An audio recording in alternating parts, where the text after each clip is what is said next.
Shocking! रुग्णालयातील तरुणीला नशेखोर तरुणाकडून बेदम मारहाण, शिवीगाळ करत विनयभंग। रुग्णालयात मराठी तरुणीला बेदम मारहाण, सीसीटीव्हीत घटना कैद। कल्याणमधील नांदिवली परिसरात धक्कादायक प्रकार उघडकीस आला असून एका खासगी रुग्णालयामधील रिसेप्शनिस्ट तरुणीला बेदम मारहाण करण्यात आली आहे। या घटनेचा व्हिडिओ चांगलाच व्हायरल होत असून गोपाल झा असं मारहाण करणाऱ्या परप्रांतीय तरुणाचे नाव आहे। डॉक्टरकडे MR बसले आहेत, तुम्ही जरा थांबा, इतकंच ही तरुणी बोलली होती।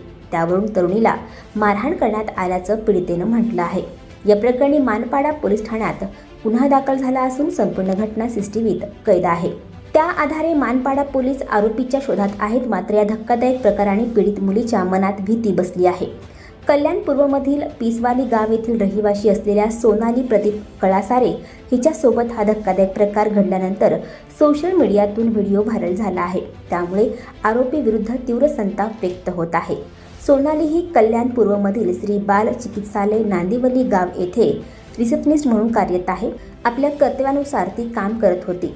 डॉक्टरांच्या आदेशानुसार आतमध्ये म्हणजेच डॉक्टरांच्या केबिनमध्ये MR बसले असताना कोणालाही आतमध्ये पाठवू नये अशी सूचना आहेत। डॉक्टरांच्या याच नियमाचं पालन करत असताना एक नशेखोर तरुण कोणालाही न जुमानता सरळ डॉक्टरांच्या केबिनमध्ये घुसला।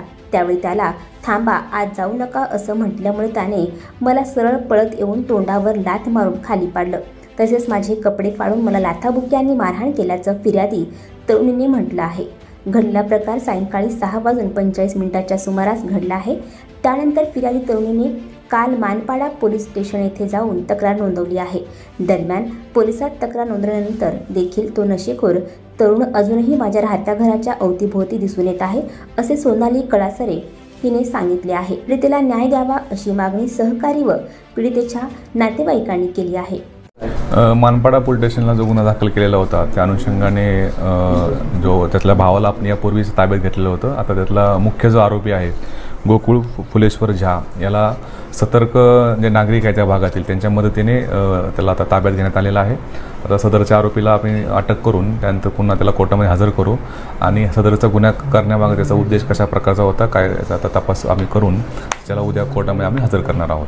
सर, किती आरोपी आता तुम्ही ताब्यामध्ये घेतलेले? सध्या आमच्या ताब्यामध्ये मुख्य आरोपी जो आहे तो गोकुळ फुलेश्वर झा, त्याचा भाऊ रणजित झा आणि इतरही 2 आमच्या ताब्यामध्ये आहेत। आता त्या अनुषंगाने प्रत्येकाचा त्याच्यामध्ये रोल कशा प्रकारे होता जे आपल्याला प्राप्त व्हिडिओ आहे, व्हिडिओ फुटेज, या व्हिडिओ फुटेजच्या माध्यमातून आणि इतरही आपल्याकडे जो पुरावा आहे त्या माध्यमातून प्रत्येकाचा आरोपीचा रोल काय होता त्याप्रमाणे आपण त्यांना कोर्टामध्ये हजर करू आणि पुढील पोलीस कस्टडी घेऊन त्यामध्ये पुढील तपास करणार आहोत। सर, यामध्ये किती आरोपी असण्याची शक्यता आहे? किती जणांना तपासले आतापर्यंत?